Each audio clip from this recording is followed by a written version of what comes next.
Hello, everybody. This is Jimmy. You're reading with Jimmy. We're reading Shakespeare's Macbeth together, and this is part 7, the last part. Aren't you excited? Notes by G.B. Harrison. Ready? We left off with Lady Macbeth sleepwalking, watched by the doctor and the gentlewoman. Before we start, don't forget the predictions. Remember with the witches, beware of Macduff, that none born of woman can harm Macbeth, and finally never vanquished until great Birnam Wood moves to Dunsane Hill shall come. In other words, the forest gets up and moves. So Macbeth is feeling pretty invulnerable. All right. Doctor, this disease is beyond my practice, yet I've known those which have walked in their sleep who have died holily in their beds. Lady Macbeth, wash your hands. Put on your nightgown. Look not so pale. I tell you again, Banquo's buried. He cannot come out on the grave. Doctor, even so. To bed, says Lady Macbeth. To bed, there's knocking at the gate. Come. Give me your hand. What's done cannot be undone. To bed. Exit. Doctor, will she go to bed now? Gentlewoman, directly. Doctor, foul whisperings are abroad. Unnatural deeds do breed unnatural troubles. That's an important statement, isn't it? Unnatural deeds do breed unnatural troubles. Infected minds to their deaf pillows will discharge their secrets. You're going to talk in your sleep to your pillow. More needs she, the divine, than the physician. She needs God's help. God forgive us all. Look after her. Remove from her the means of all annoyance, and still keep her eyes upon her. So good night. My mind she has mated, amazed my sight. I think, but I dare not speak. Gentlewoman, good night, doctor. Exit. Okay, scene 2. The country near Dustane. Drums, boom, boom, boom. Colors. Enter Meneth, Caithness, Angus, Lennox, and soldiers. A lot of guys. Meneth says, the English power is near, led by Malcolm and his uncle Seward and the good Macduff. Revenges burn in them. For their dear causes would to bleeding and the grim alarm excite the mortified man. Do you remember what's going on, right? Macduff's family was slaughtered, right? So they're coming for revenge. Angus, near Birnam Wood, shall we meet them? And that way they are coming. They're coming that way. Caithness, who knows if Donalbain be with his brother? Lennox, for certain, sir, he's not. I have a file of all the gentry. There's Seward's son, and many unrough youths that even now protest their first of manhood. In other words, they've been drafted, right? Meneth, what does the tyrant? Great Dunstan he fortifies strongly. So, the tyrant that they're talking about, of course, now is Macbeth. Some say he's mad. Others that lesser hate him do call it valiant fury, but for certain he cannot buckle his distempered cause within the belt of rule. Can't keep his evil under control. Angus, now does he feel his secret murders sticking on his hands, and now minutely revolts upbraid his faith breach. Those he commands move only in command, nothing in love. They follow him only because they're scared of him. Now does he feel his title hang loose of him like a giant's robe upon a dwarfish thief. Meneth, Who then shall blame his pestered senses to recoil and start? Who can blame him for losing his head? When all that is within him does condemn itself for being there. Cathnis. Well, we march on. To give obedience where it's truly owed. Meet we in the medicine of the sickly wheel. The wheel is a red swollen mark left on the flesh by a blow or pressure. Meet we the medicine of the sickly wheel, and with him pour we in our country's purge each drop of us. Let's go get him. Lennox. Or so much as it needs. To do the sovereign flower and drown the weeds. Make us march towards Burnham. Exit, marching. Boom, they exit. See how quick these scenes are? Remember we were talking about that at the beginning? Scene 3. Dunsinane, a room in the castle. That's Macbeth's castle. Here comes Macbeth. A doctor in attendance. Macbeth. Bring me no more reports. Let them fly all. Till Burnham Wood removed to Dunsinane, I cannot taint with fear. Remember, he's repeating the prediction. Until the forest moves to my castle, I cannot taint with fear. What's the boy Malcolm? Was he not born of woman? See what he's doing? Don't forget, he's obsessed, right? The spirits that know all mortal consequences have pronounced me thus. Fear not, Macbeth. No man that's born of woman shall ever have the power upon thee. He's repeating the witch's prediction. Well, then fly, false thanes. I don't give a... Just get out of here. And mingle with the English epicures, gluttons. The mind I sway by and heart I bear shall never sag with doubt nor shake with fear. Enter a servant. The devil damn thee, black, thou cream-faced loon. Who's got thou that goose look? What are you looking at? There's 10,000. Macbeth, please go. Villain, get out of here. Soldiers, sir. Oh, go prick thy face over red with fear, thou lily-livered boy. Isn't that interesting? You lily-livered, have you heard that in movies? Go prick thy face over red, thy fear, the lily-livered boy. What soldiers, Patch? What are you talking about? Death of my soul, those linen cheeks of thine are counselors to fear. What soldiers, Wayface? Servants, the English, so please you. Macbeth, take thy face hence, just get out of here. Seaton, I am sick at heart when I behold. Seaton, I say, Seaton. This push will cheer me ever or deceit me now.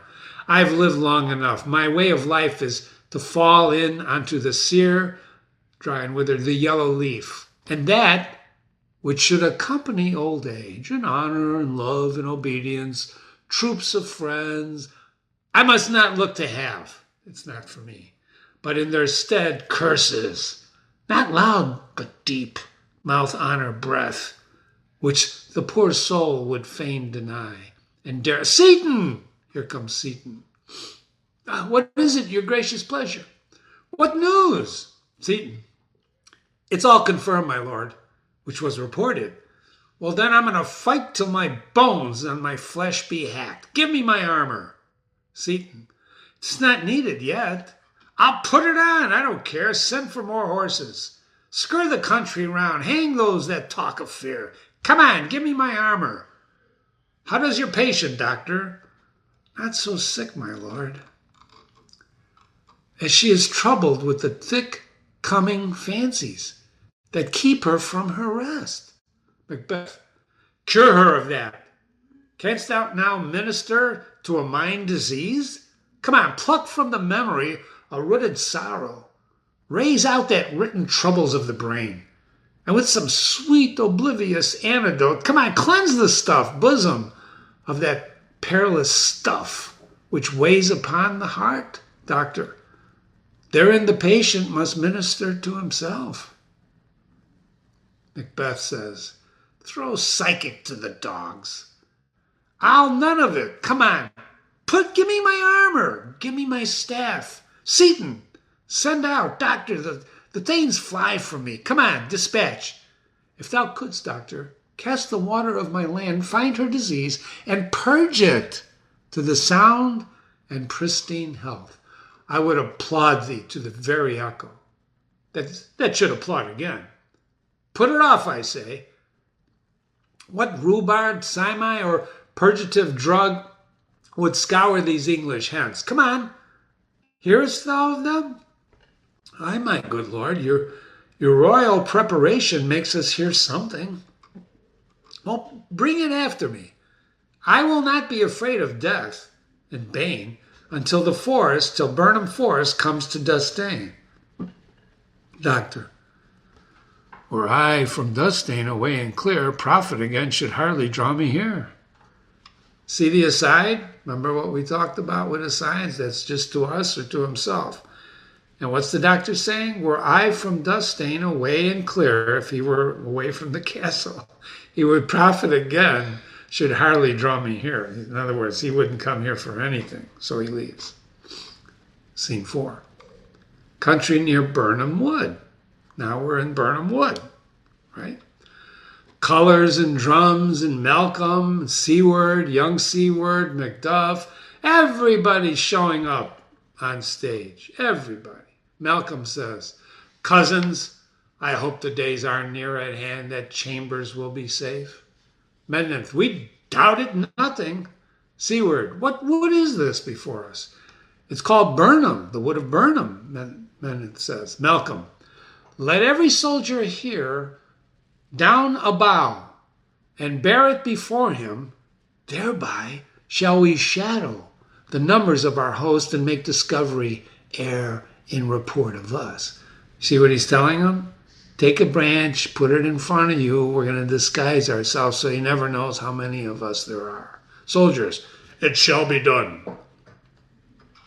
Seward, we learn no other but the confident tyrant keeps still in Dustane and will endure our setting down before it. We know Macbeth is there.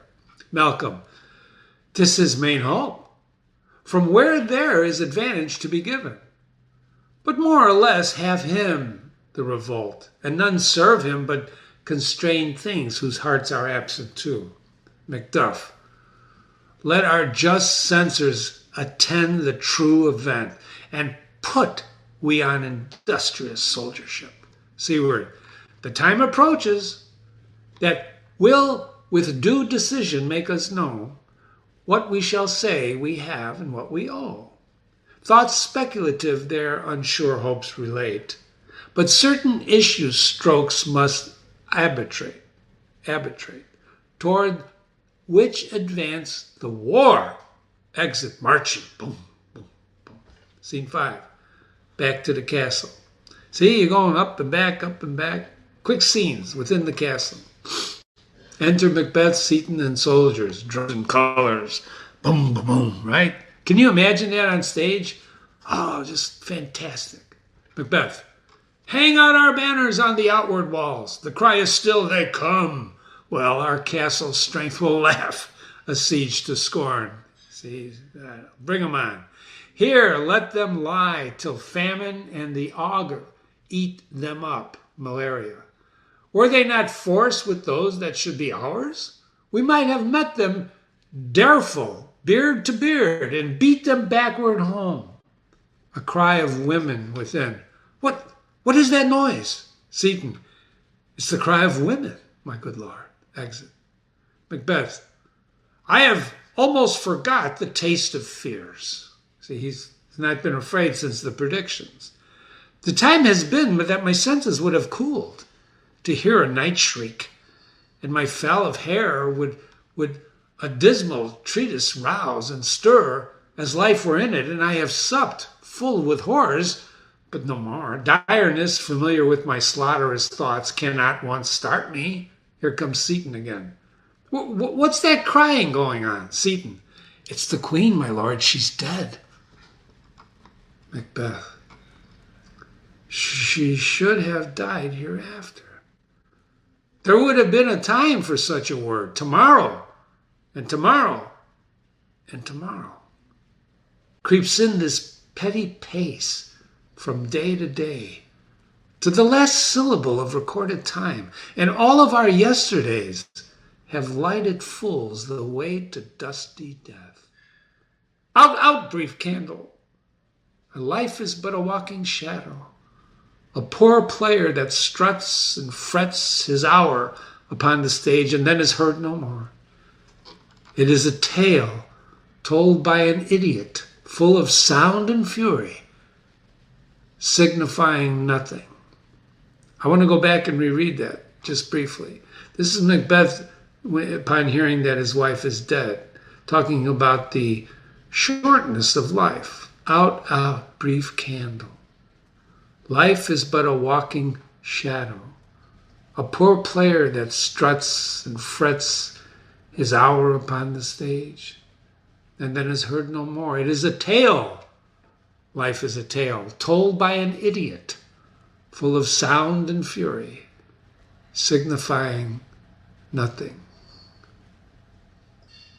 That's not a happy thought, is it? Sound and the Fury is a famous William Faulkner novel. Enters, here comes a messenger. You've got to come to use thy tongue very quickly, messenger. Gracious Lord, I should report that what I say I saw, but I don't know how to do it. Macbeth, say it. Messenger, as I stand my watch upon the hill, I look toward Burnham, and I thought that the wood began to move. What? Liar, you slave. Messenger, let me endure your wrath, if it be not so, and within 3 miles you may see it coming. I say, a moving grove, it's moving. Macbeth, if you speak false upon the next tree, you're going to hang, till famine clings thee, and thy speech be sooth. I care not if thou dost for me as much. I pull in resolution and begin to doubt the equivocation of the fiend that lies like truth. Fear not, said the fiend, till Burnham wood do come to the stain. And now the wood comes towards the stain. Arm! Arm! If this be he avouches thus appear, there is nor flying hence nor tarrying here. I begin to be aweary of the sun, and wish the estate of the world were now undone. Ring the alarm bell, blow the wind, come on, rack it. At least we'll die with harness on our back. And he leaves. Well, apparently the wood is moving to him. Scene 6, Dustane, before the castle. Before the castle. Drums and colors, and here comes Malcolm, Seward, Macduff, and the army. Here they come, oh my God. Malcolm, now near everyone. Your leafy screens, throw them down, and show those who you are. You worthy uncle shall, with my cousin, your right noble son, lead our first battle. Worthy Macduff, and we shall take upon what else remains to do. According to our order, Seward, fare you well. Do we but find the tyrant's power tonight? Let us be beaten if we cannot fight. Macduff, make all of our trumpets, give them all breath, clamorous habergeons of blood and death. Exit. So they're all there. Here comes the attack, right? Scene 7, another part of the field. Alarms. Alarms are probably horns sounding. Here comes Macbeth. They've tied me to a stake. I cannot fly. But bear-like I must fight the course. What's he that was not born of woman? Such a one am I to fear. Or none. He's still relying on predictions, right? He's obsessed. Well, what? Okay, the wood's coming, but I can't be hurt by anybody that's born of a woman. Enter young Seward. What is your name? Macbeth, you're afraid to hear it. Seward, no, though thou callest thyself a hotter name than any in hell. Macbeth, my name is Macbeth. Young Seward, the devil himself could not pronounce a title more hateful to my ear. Macbeth. No, nor more fearful. Young Seward, thou lie if thou speakest. Then they fight. And Macbeth kills young Seward. Macbeth, you were born of woman, but swords I smile at, weapons I scorn, brandished by the man that of a woman born, and leaves. So there was, jeez, alarms. Here comes Macduff. That way the noise is, tyrant, tyrant, show thy face. If thou be slain and with no stroke of mine, my wife and children's ghosts will haunt me still. Don't forget, Macbeth had his whole family killed, remember? I cannot strike at wretched kerns whose arms are hired to bear their stabs. Come on, Macbeth. Either thou, Macbeth, or else my sword with an unbattered edge I sheath again unneeded. There shouldst be, by this great clatter, one of the greatest notes seems bruited. Let me find him, Fortune. Come on, put him in front of me. And any more I don't beg. Exit. Here comes Malcolm and Seward, his father. This way, my lord, the castle's gently rendered. We're almost there. The tyrant's people on both sides are fighting, and the noble thanes do bravely in war. The day is almost itself professes yours. We almost won. And yet, there's little is to do. Malcolm, we have met with foes that strike beside us. Seward, enter, sir, the castle. Exit alarms. Whew. Lots of action. You feeling it? Scene 8, another part of the field. Here comes Macbeth. Enter Macbeth. So imagine you're watching the stage and these just tremendous scene changes. It's not like nowadays. Nowadays would be like a movie clip changing, right? You just move from scene to scene. But on stage, you're moving off and on the stage. Got it? Macbeth. Why should I play the Roman fool and die on my own sword, commit suicide? Whilst I see lives, the gashes do better upon them. Here comes Macduff. Turn, hellhound, turn. Macbeth. Of all the men else, I've avoided thee. But get thee back. My soul is too charged with blood of thine already. In other words, stay out of my way. I've already killed your family, Macduff. I have no words. My voice is in my sword, thou bloodier villain, than terms can give thee out. They fight. Sword fights, right? Macbeth. Thou losest labor. As easy mayest thou inheritance heir with thy keen sword impress, as make me bleed. Let fall thy blade on vulnerable crests. I bear a charmed life, which must not yield to one of woman born. So he's saying, you're wearing yourself out. Go fight someone else. Macduff. Despair thy charm, and let the angel whom thou still hast served tell thee, Macduff was born from his mother's womb, untimely ripped. Aha! Caesarean, right? Macbeth. Accursed be the tongue that tells me so, for it hath cowed my better part of man, and be these juggling fiends no more believed that platter with us in a double sense that keep the word of promise to our ear and break it to our hope? I will not fight thee. Macduff. Then yield, coward, and live to be the show and gaze of time. We'll have thee, as our rarer monsters are, painted on a pole, and underwrith, here may you see the tyrant. Then give up if you don't want to fight me. Macbeth. I will not yield. To kiss the ground before young Malcolm's feet, and to be baited with the rabble's curse? Though Burnham would come to Dustane, and thou oppose being of no woman born, yet I will try to last. Before my body I throw my warlike shield. Lay on, Macduff, and damn be him that first cries, hold enough, and they exit fighting. Oh, God. I got goosebumps reading this. Alarms. Flourish, enter with the drum, Malcolm, Seward, and the other thanes and soldiers. I would the friends we miss were safe arrived, Seward. Some must go off, and yet by these I see so great a day as this cheaply bought. Malcolm. Macduff is missing, and so is your noble son, he says to Seward. Ross, your son, my lord, has paid a soldier's debt. He only lived but till he was a man, the which no sooner had his prowess confirmed in his unshrinking station where he fought, but like a man he died.